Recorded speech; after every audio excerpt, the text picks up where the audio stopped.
Okay, good morning, everybody. We'll be dedicating today's class to all those people, everybody in Ukraine, and everything should come to a peaceful end sooner than later. That is our hope and prayer.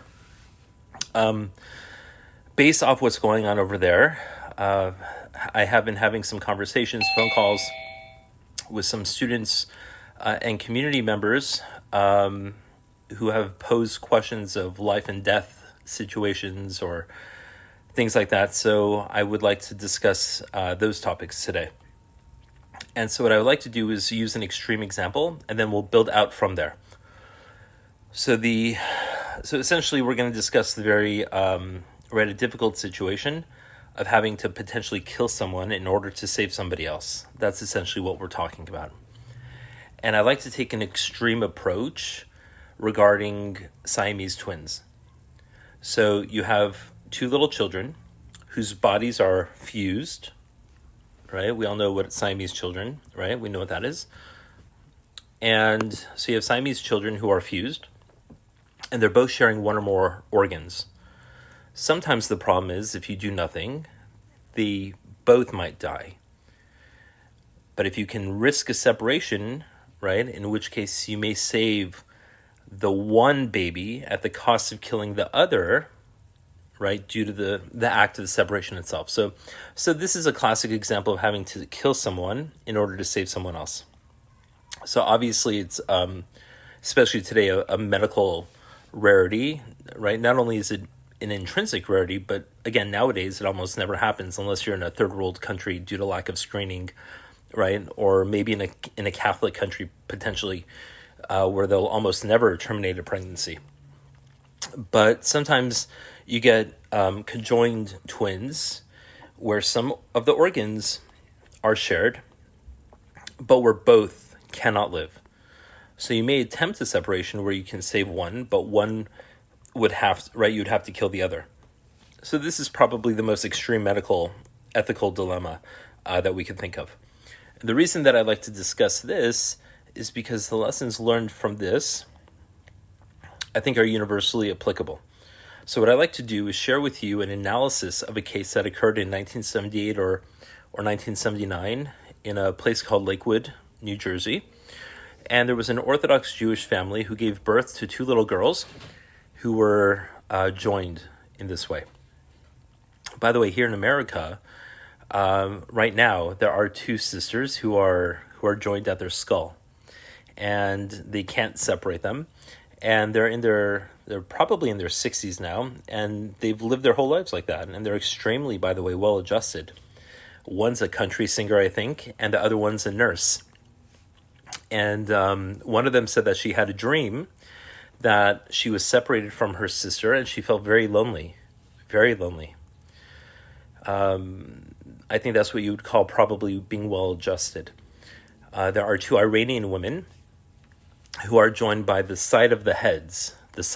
So the skulls and their brain are fused. So I think they're in their 30s, and they've obviously never seen each other because their skulls are connected. So they decided that wasn't worth living, right? Life wasn't worth living that way. And they decided to undergo a surgery, and unfortunately, I think that they would be in their 30s now. I think, anyways, they both died. There are two Russian women today in their 60s or 70s, and they're joined from the waist down. And so you have one pelvis and a pair of legs, and two bodies from the waist down. Two bodies from the waist up. Sorry, from the waist up, two bodies. Those two ladies do not get along. One is a chronic alcoholic, and her sister has liver disease. One falls asleep, and the other one starts to drink. She wakes up drunk against her will. So those two sisters, they fight a lot. By the way, each one of their brains controls a leg. And amazingly, they're able to walk in perfect coordination. So anyways, that permutation raises its own fascinating questions. For example, if one of them got married, would the man be guilty of being married to two sisters? Right? That's not allowed in Jewish law. Number two, the intimate aspect of Jewish marriage, or any marriage, forget Jewish, the intimate aspect of marriage. We make sure that the sexual aspect of a Jewish couple is obviously very private. Well, that wouldn't be a possibility in this case. Anytime the couple would want to be intimate, the sister would always be there. A deeper question would be, since the lower half of that body are vested in two women, I'm sure you all already see the problem. These are two separate women from the waist up, but they're one person from the waist down. Would there be an adulterous element in the relationship?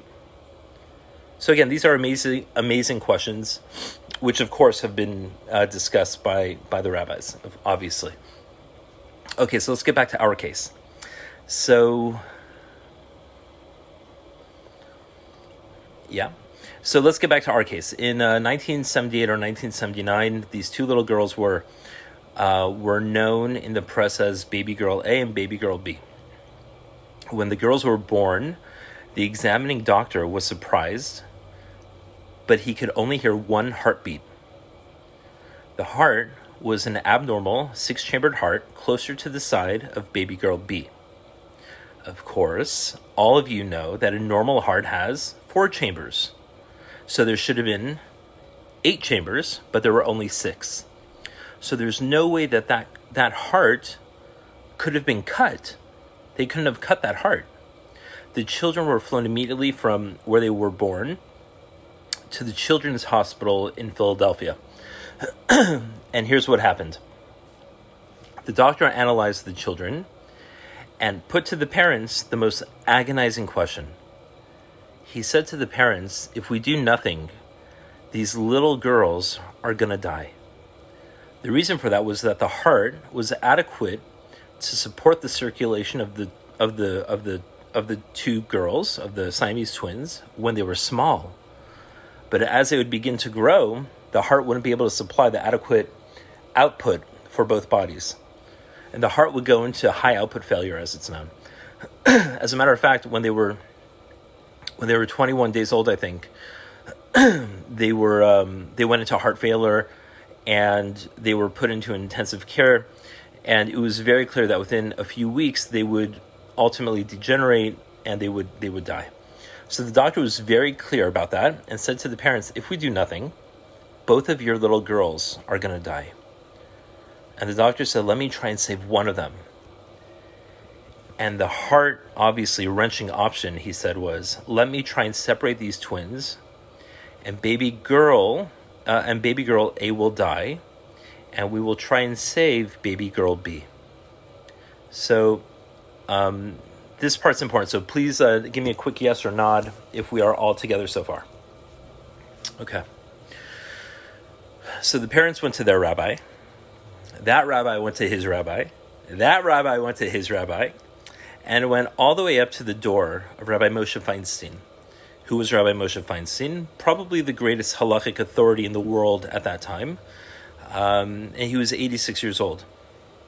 And Ramosha later went on to say that was the most difficult life and death decision he was ever asked to make. And by the way, he made hundreds. So what I'd like to do is go through some of the theoretical work that he went through in order to arrive at his conclusion. So he had a son-in-law, Ramosha Tendler, who just passed away this year. So he had a son-in-law who was a doctor and professor and rabbi at Yeshiva University, and he also had a grandson, a doctor in Netanya. Anyway, the family got together to explain all the medical aspects to Ramosha to help him approach the case and make his halachic ruling. So I'd like to very briefly go through some of that analysis.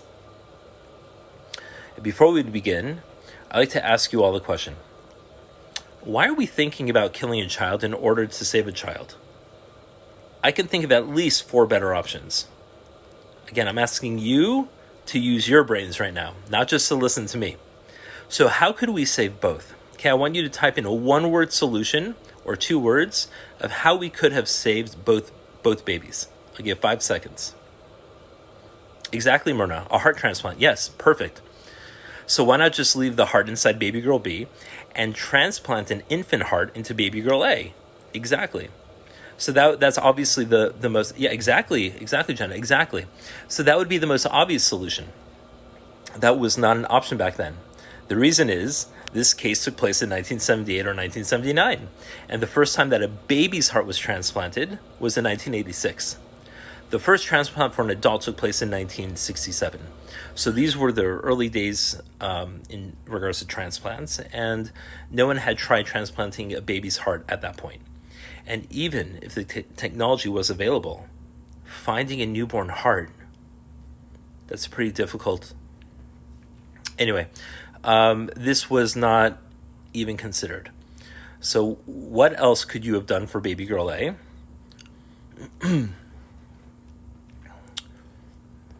A mechanical heart. No, I don't think that technology was available in 1978. There is exciting research, I think, taking place in that area, but they aren't there even today. Anyway, and I think the best in terms of how far they've gone is only for adults. Again, it's a large device. To make it, to miniaturize it to the point of a little baby, that would be problematic. Anyways, another option was the third option, an animal heart. How about an animal heart? Think about it. We use pig valves and sometimes cow valves very successfully. The problem is, when you use an organ like a heart, rejection starts within 6 to 8 hours. And so we're not able to use animal organs yet. Maybe one day, hopefully, we will be able to. Would that be a problem using a pig heart? No problem using pig. It's totally fine. You can't eat it, but you could use it. That's fine. That's fine. No, the technology was not there back then, Nancy. Anyway, the fourth option would be cloning your own tissues, using stem cells, for example, and growing organs using your own antigenic material, your own cells, for example. There is very rapidly advancing research, obviously, in that field today. Science today isn't quite there yet. Obviously, back in 1978, the only option was to watch both girls die or kill baby girl A. And that is what the rabbis were discussing back then.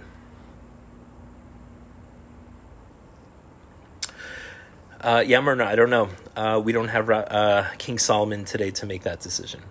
But the first question that Ramosha had to answer, and you'll see that this must have been the first question, was, are these two little girls two people or one? Are these twins two people or are they one person? Why do we need to know if they're two or one? I'll give you 5 seconds. Why do we need to know if these are two people or if they're one person? What's the importance of knowing that, whether they're two or one? If these are one person, right? If these are one person, then we aren't killing anyone. We're simply amputating part of a person. That's right. Exactly, Jenna. Right, exactly. If it's, all right, you hear me? If it's one person, again, you're not killing anyone. You're just simply amputating a part of a person. So let me ask you a question. In Jewish law, are you allowed to amputate a part of a body in order to save a person? Yeah, of course. If someone needs amputation of a foot to save their life, of course we do it. If these are two people, then we're talking about killing someone. So let me ask you the next question. Are you required to cut off a part of your body to save another person's life? You hear the question? Are you required to cut off a part of your body to save another person's life? I'm talking about, for example, a kidney. I love the all the participation today. That's great. So we're talking about a kidney, for example. Yes. Okay, I'm going to focus on talking instead of reading all the comments. Okay, so the question is, are you required to cut off a part of your own body to save another person's life? And again, we're talking, for example, a kidney, where there's a small but real risk to your life, right? Imagine if we cut off your hand in order to save someone else's life. Would you be required to do that? So here's a classic case. About 600 years ago, there was a Jew accused of stealing by the Sultan in Turkey. So what is the Muslim punishment for stealing? Cut off the hand. So this Jew was sentenced to have his hand cut off. He managed to escape, and he fled to Egypt. So the Sultan in Turkey captured another Jew, and he put him in jail, and he sent an ultimatum to the Jew as follows. He said, if you refuse to come home, right, I'll kill this Jew. However, if you come home, I'll release him and only cut off your hand. So it's an agonizing question, and he went to the great Sephardic halachic authority living in Egypt at the time, the Rabbi, Rav David ben Zimri, right, the halachic giant that he was. So not to go through his analysis, but his bottom line answer was that if the man were to go back home and lose his hand to save the life of another person, that would be an incredible act of kindness. But he's not obligated. Up to you. You may. Judaism allows such an action, but does not obligate it. In fact, this is the rule we follow when donating kidneys today. Donating a kidney is safe enough that you may do it, and risky enough that you're not obligated to do it. It's your choice. Right? The other week, we spoke about why men have the obligation to have children and women do not have the obligation, because having a child for a man poses no risk to his health. But for a woman to get pregnant, although most pregnancies end up with a mother being healthy, it is risky enough that a woman may choose not to do it and put herself in that position. Anyways, so by the way, do you guys view these as two girls or one? Write the one-word answer on the screen. Just write one or two. Yeah, I agree. I think two is the correct answer. And Ramosha Feinstein, by the way, also thought that these were, in fact, two separate people. Next question. Rabbi Feinstein sent this question to the doctor.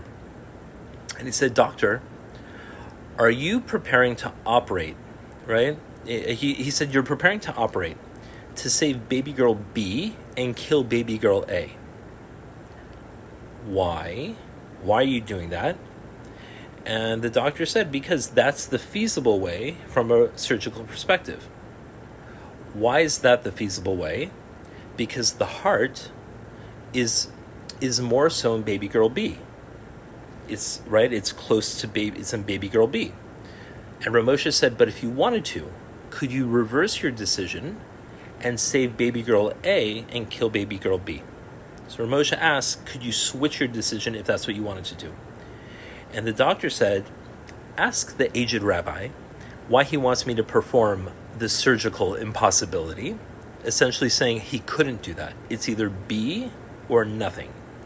So when Ramosha got that answer, that it's either B or no one, then he said, fine, go ahead and do the operation. So what I would like to do with you is delve a bit into the thought process of the question. Ramosha was totally happy with the decision, and he didn't want it to change. But he needed to know if it was possible to save baby girl A instead of baby girl B. So let me explain the logic. Again, this is only part of the calculation, obviously. This is only surmised, and again, even if it's right, it's only part of the question, and there are lots of objections, by the way, to what I'm saying. I'm just giving you a very sketchy outline of one aspect of this case.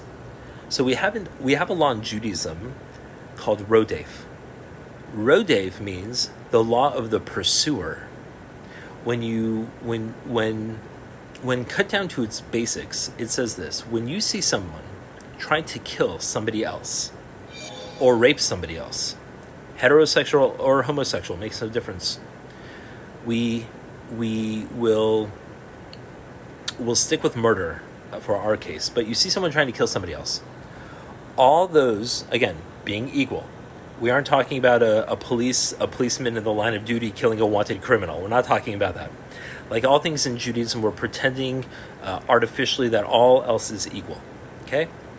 So again, no other givens other than A is trying to kill B. You walk down the street and you see somebody trying to kill somebody else. And you can save the life of the victim only by taking the life of the aggressor. Obviously, if you can shoot somebody in the foot and injure them, then you're forbidden from killing him, obviously. But let's say that there's no other option. You either shoot and kill the aggressor, or you watch the victim get killed. In Judaism, what do you do? What do you do? I'd like your answer, please. Kill him or do nothing?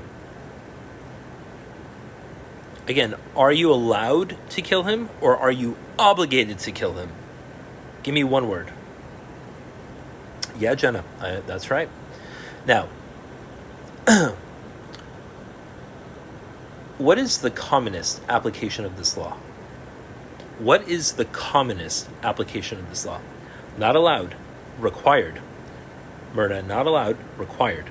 Again, what is the commonest application of this law? In general terms, what's the commonest application of killing somebody who's about to kill somebody else?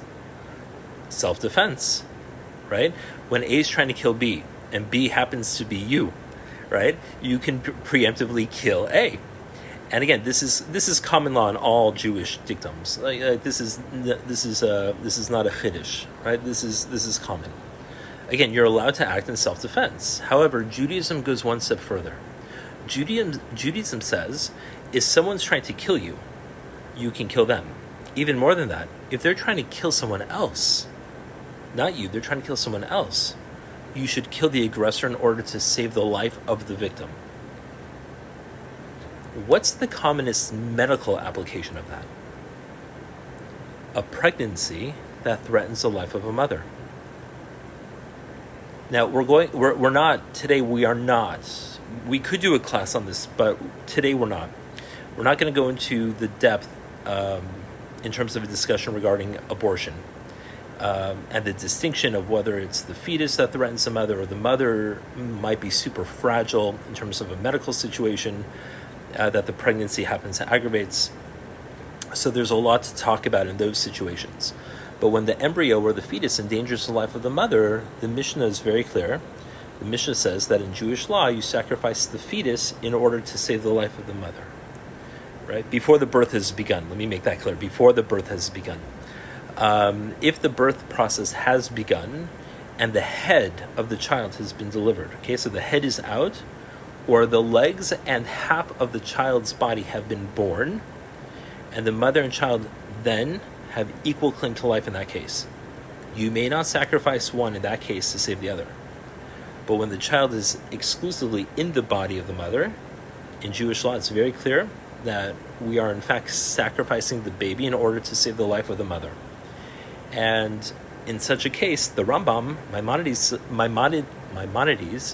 famously rules that the fetus is a rodef, a pursuer, right? The fetus is a rodef on the life of the mother. Fascinating why he uses that language. After all, the fetus has no intention to kill or attack the mother, the way when you walk down the street and you see one person beating up the other. But it's interesting why the Rambam chooses that language for a fetus, because there's no intention by the fetus. Remember that. Now, in our case, at the Children's Hospital, which again is a Catholic hospital, and according to strict Catholic law, they would let the mother die and save the baby. What's the reason for that? For all of my Christian and Catholic experts out there, according to Catholic doctrine, a person is born in sin. And therefore, if you're born in sin and that baby dies, according to strict church doctrine, the baby will go to hell for eternity. But the mother has already been baptized, which means that she'll be saved.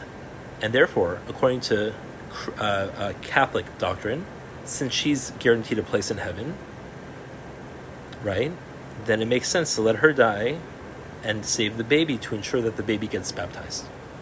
Anyways, let's stick with Judaism today. In Judaism, it is exactly the opposite. Again, we're sacrificing the child to save the mother. So here come a couple questions for you for homework. You're walking down the street and you see A trying to kill B. You could shoot him in the foot and injure him, but you shoot him and kill him instead. Is that actionable in Jewish law? On the one hand, you didn't have to kill him, You could have injured him. On the other hand, he was trying to kill someone.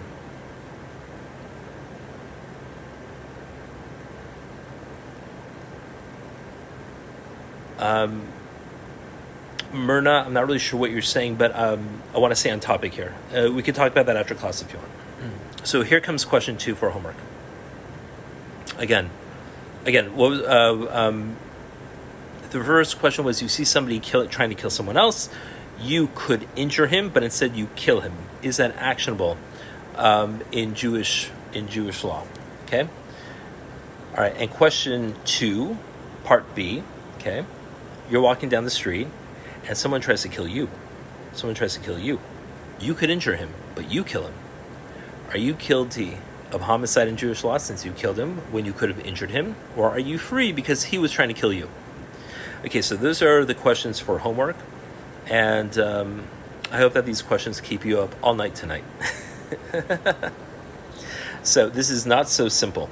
So let me tell you about an agonizing case that happened in Israel in 1973 during the war.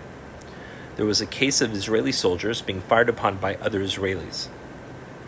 So this was a tank battle where Tank A started firing on Tank B, not knowing that they were Israelis. At a distance, there was Tank C, who saw what was happening. And in the tank, there were some religious Jewish soldiers, and they knew the law of Rodef. And they said the law of Rodef says that if you see A trying to kill B, you need to kill A in order to save B. Now, these were all Jews, all on the same side. They wanted to kill the soldiers in Tank A in order to stop them from firing on Tank B. And they had a terrible argument inside of the tank on the battlefield. And in the end, they did not shoot. When they got home, they went to go see Rabbi Yeshiva, the famous and great rabbi who lived in Jerusalem. So they asked him, what should we have done? And he said that there is no way that you would have been allowed to shoot. What do you mean? What about Rodef? And the great rabbi said that's called min shemayim kirad fileh, which means from heaven they're being pursued. So they are doing what they ought to be doing in a time of war. And it's a legitimate case of mistaken identity. Again, people in Tank A should have been firing. It was a mistaken identity. Firing was the correct thing to do if it was against your enemy. It was in the laws of war, there are different laws, essentially. So Rabbi Yosef said that there's no way that they would have been allowed to kill them. Question 3 for homework. Why is this different than the baby? The baby innocently threatens the life of the mother, and we kill the baby. The soldiers innocently threaten the lives of other Israeli soldiers, not knowing any better. But we don't kill the soldiers. You see the contradiction? So that's question 3. I hope that keeps you up all of tomorrow night. Okay, someone just commented, but Hashem set up the soldiers. What do you mean Hashem set up the soldiers? Didn't he also set up the baby? I could use that logic too. Okay, one more law before we circle back to our twins. We have another law. Maybe, Jen, if people are nice, I might answer it. So one more law before we circle back to our twins. So we have another law relating to Rodef. What happens if a group of people are threatened? So again, this is a classic case in the Talmud that the Talmud brings, and the Rambam rules on this in the laws of Kiddush Hashem, sanctifying God's name. What happens if a group of Jews are threatened and the terrorists are surrounding the Jewish community and they say, give us one Jew to kill, give us one, or we'll kill all of you? Or more specifically also, or one woman to molest, or we'll molest all the women. And again, we're going to stick with murder now. So give us one Jew to kill, or we'll kill all the Jews. Now, the logic is, right, we should give up one to save everyone, right? Because if we don't, everyone's going to die. including whoever it is, as a community that we would have offered for them to kill. What's the Jewish law in that situation? Are we allowed to sacrifice one person in order to save everybody? Please give me a quick yes or no. Totally forbidden. Totally forbidden. That's correct. Absolutely not.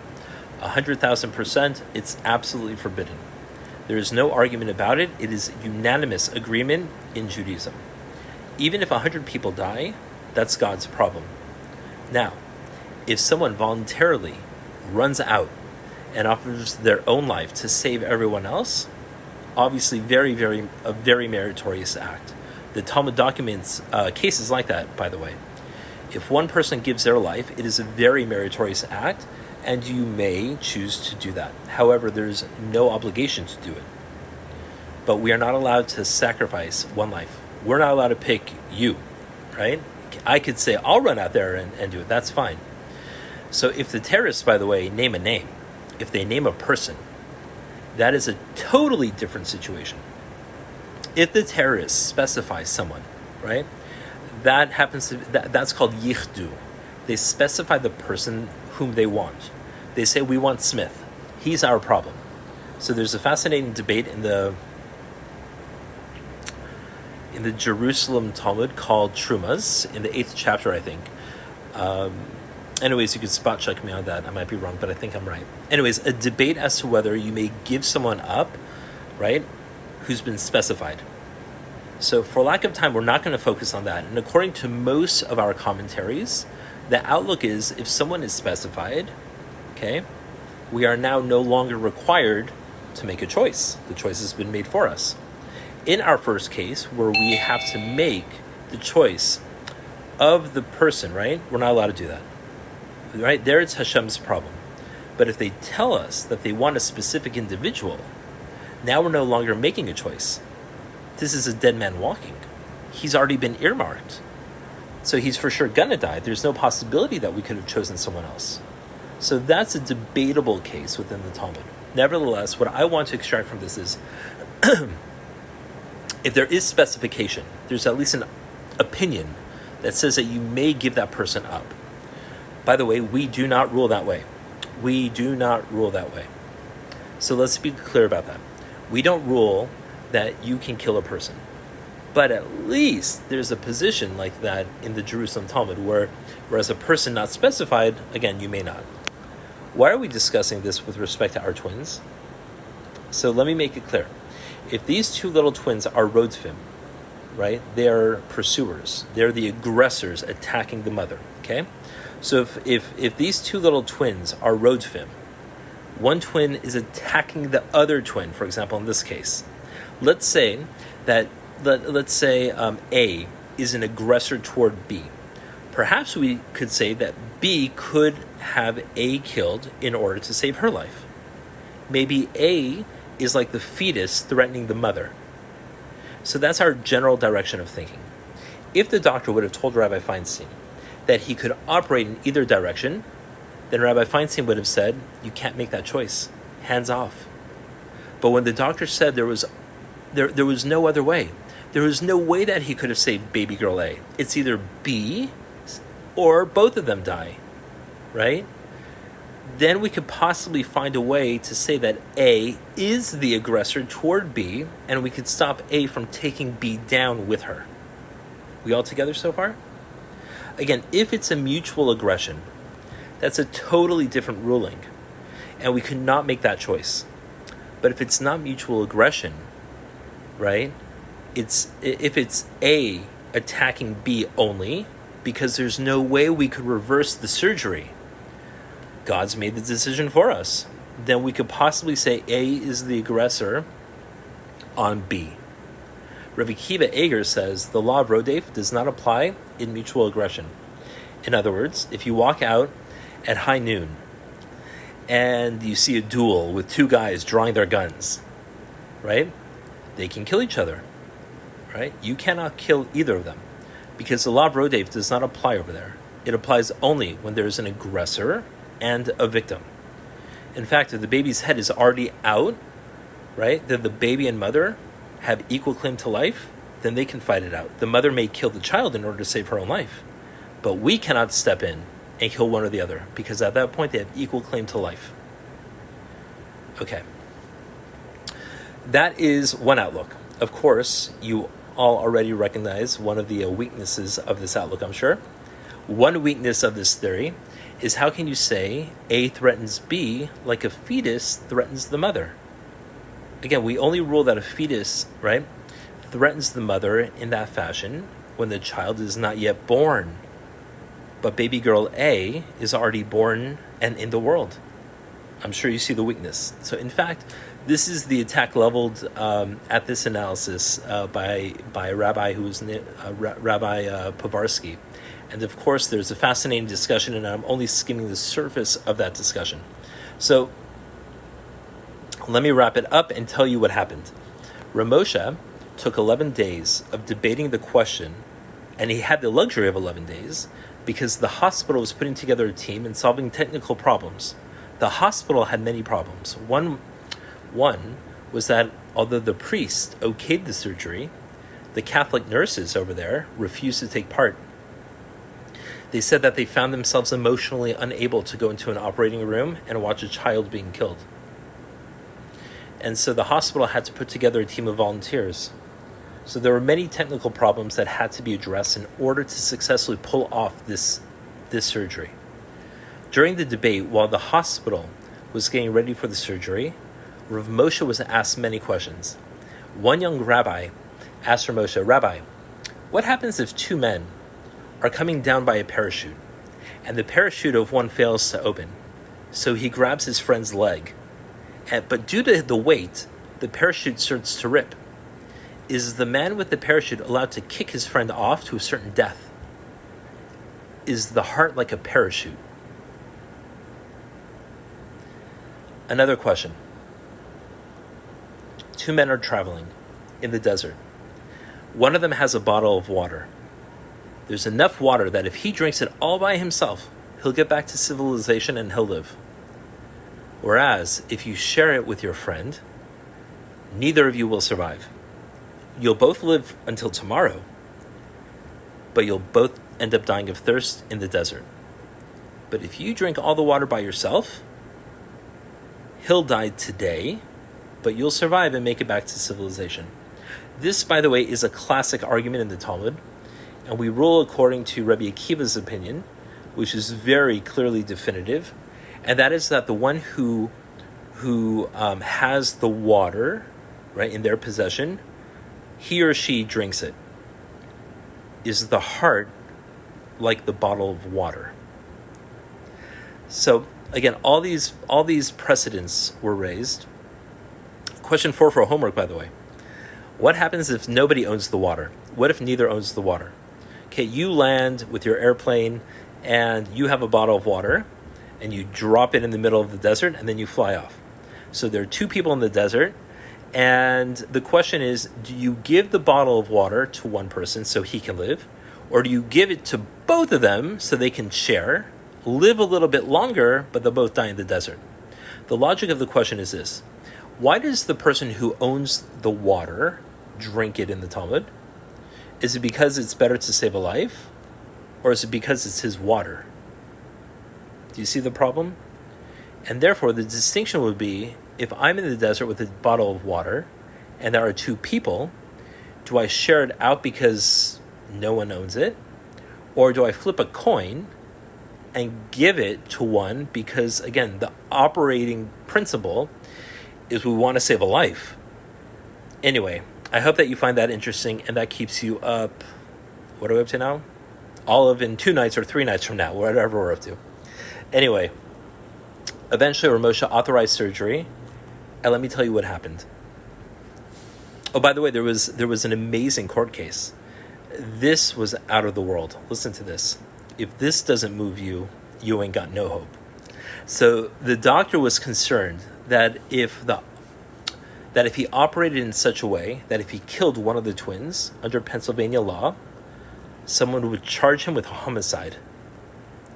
So the doctor insisted on a court order authorizing surgery before the fact. So a 3-judge panel was convened. that day, which happened to have been Thanksgiving, in a closed courtroom. Lawyers were hired to argue precedents in front of the judges, and they brought many, many cases of what's called lifeboat ethics.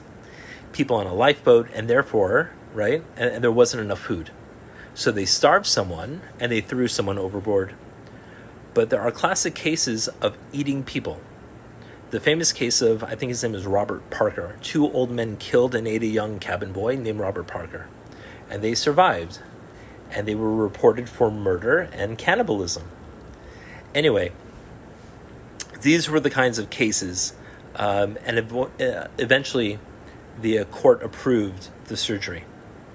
But at one point in the discussion in the courtroom, a suggestion was made which was remarkable. Here's what the lawyer said. The lawyer said, since the definition of death in Pennsylvania in 1979 was cessation of spontaneous heartbeat, again, today that's not the case. Today it's brainstem death. But back in 1979, that wasn't the case. But then the definition again, what was it back then? It was cessation of heartbeat. So the lawyer said, of course the surgery should be allowed. The heart will continue beating in the chest of baby girl B. Therefore, if there's no heart stopping, no one is dying according to Pennsylvania law. So this is what we might call a loophole, if there ever was one. The judges, by the way, they said that that may be the letter of the law, but that is absolutely not in the spirit of the law. And they threw out that argument. In a democracy, again, in a democracy where people make up laws, you get loopholes. The Torah law, where it's coming from another world, you don't get that. Very, very interesting and amazing. By the way, listen to this. Rav Samson Raphael Hirsch. Rav Samson Raphael Hirsch, he says something extremely memorable. I think you'll all enjoy this. He said, in a democracy, the people make the law. In Judaism, the law makes the people.